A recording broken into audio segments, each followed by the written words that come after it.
Hello everyone. In this video, I will show you how to fix JBL Go 3 not turning on.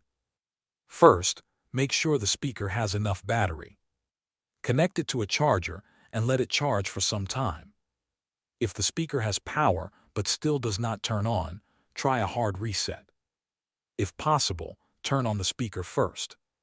Then press and hold the volume up button and the Bluetooth button together for about 10 seconds.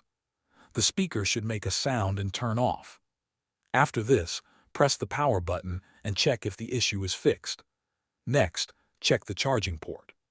Dust, lint, or debris inside the Type-C port can prevent the speaker from charging correctly. Carefully clean the port using a soft brush or compressed air. Then try using a different charging cable, power adapter, and wall outlet to make sure the charging setup is working properly. You should also check the power button.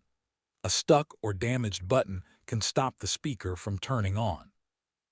Press the power button several times and make sure it has a normal clicking feel.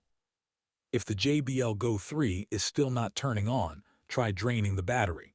Remove the charging cable and hold the power button for around 20 to 30 seconds. This can clear temporary power issues inside the speaker. After that, connect the charger again and try turning it on. If the speaker still does not respond, the issue may require professional service. Thanks for watching.